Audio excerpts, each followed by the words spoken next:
Hi. My name is Katie St. Amand. I am here as a member of NEARI, and I work at the Department of Health. I'm also a lifelong Rhode Islander. I live in Warwick and grew up there as well. I have a detailed written testimony that I have already submitted, but I wanted to just today speak to my personal experience and maybe touch on hopefully a couple things that haven't already been mentioned, although I agree with everything that's already been said. I started working at RIDO in 2018. I became an FTE in 2020.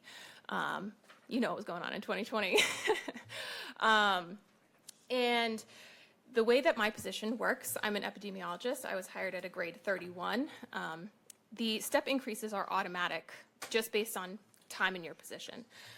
So what that means is after 2.5 years, I've reached the maximum of my pay grade for my classification. So at that point, staff like me have a handful of options. It's either kind of stay in your current role, stagnated at the top of your pay grade for the rest of time, hoping just for cost of living increases each year.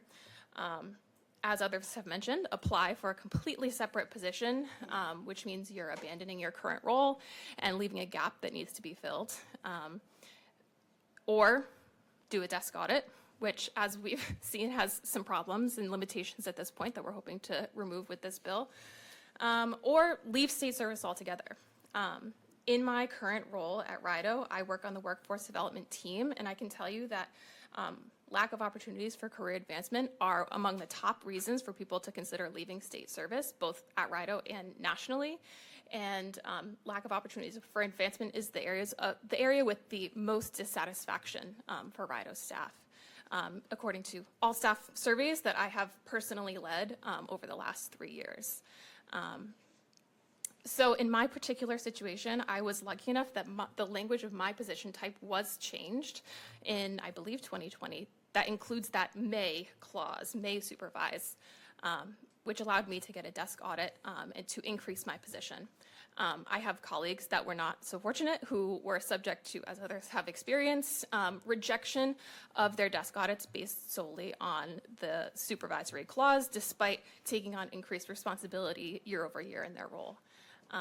I support this bill just for other staff to have the opportunity that I've had to advance in their role and not have to make the decision to leave altogether or change positions. And the FTE cap also kind of precludes new hiring of FTEs, which makes it increasingly hard to become a supervisor. You know, not everybody can be managers. Some might argue we already have too many. So I just support this bill in hopes that it provides more opportunities for advancement, helps us retain highly skilled and dedicated staff and reward them for their work. And I also, want to echo that this would not be like a free-for-all where suddenly everyone gets promoted. In my situation where that language did not exist for the step increase for me, I still had to spend hours compiling written justification for why I deserved that reclassification, participate in an interview. So there was a lot of work and a lot of justification required to get that step increase even without the clause. And so that would be the case for other staff as well, even if this language is changed. Thank you. Any questions?